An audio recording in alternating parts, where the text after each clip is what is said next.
Men and women lined up and shot dead in Iraq's Anbar province. Another 4 dozen bodies discovered the day before. And a human rights watchdog group reports the slaughter of at least 600 religious minority prisoners.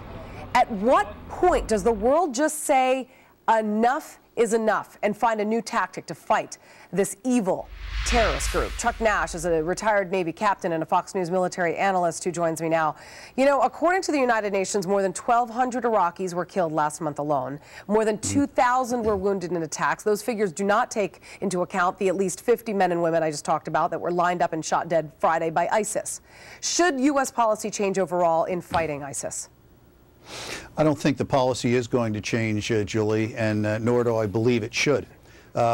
This is a fight that the Iraqis are going to have to win, and if they don't win it, then they're in for a real bad haul. So the incentive is on them to win it. We are there to help, and I think what you will see in the way of the policy not changing, but maybe the way we do some business over there is going to change.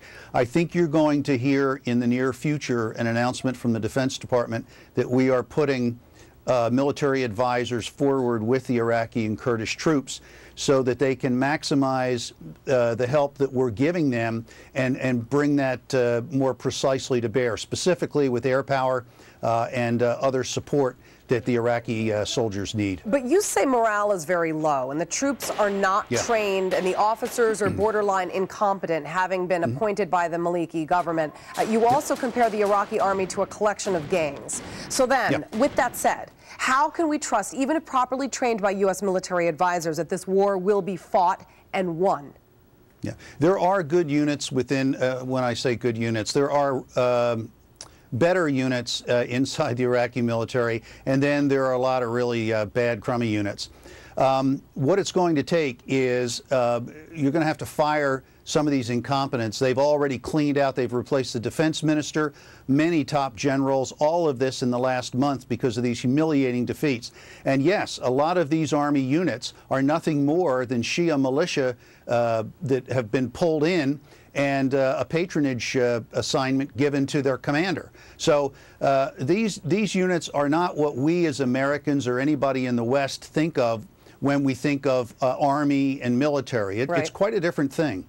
Well, you know, as if this situation isn't bad enough, Muqtada al-Sadr's supporters are saying that U.S. advisors should be thrown out of Iraq because they see this as a reinvasion by America, as you point out. So should there be more emphasis on assisting Iraqi and Kurdish ground forces so that they can become more effective?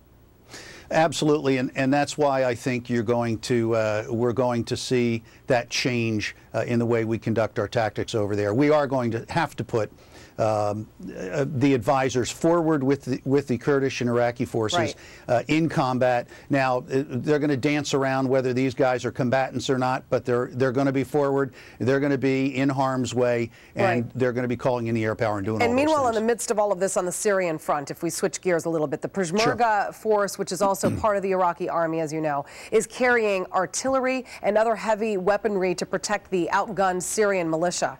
So how can Kurdish fighters better protect themselves from an ISIS siege there? The siege, it's impossible to do that, to protect themselves from the siege, because they've got a 180-degree threat sector, and to their back is the Turkish border. So they have no place to go if the Turks won't let them in, and they've got enemy completely, you know, from their 3 o'clock to 9 o'clock, and everything behind them is a no-go zone because it's Turkish. Now, the Turks are starting to allow some resupply through there with fighters and everything. We've seen that over the last couple days. But the ISIS guys on the other side of town have those roads dialed in their mortars. So it's a very tenuous situation, but they are getting relief and they are getting more fighters. What do sources tell you about how the U.S. is going about getting military advisors into the field, particularly around Baghdad and areas to the west? And then again, how do we fight ISIS if we're not on the ground?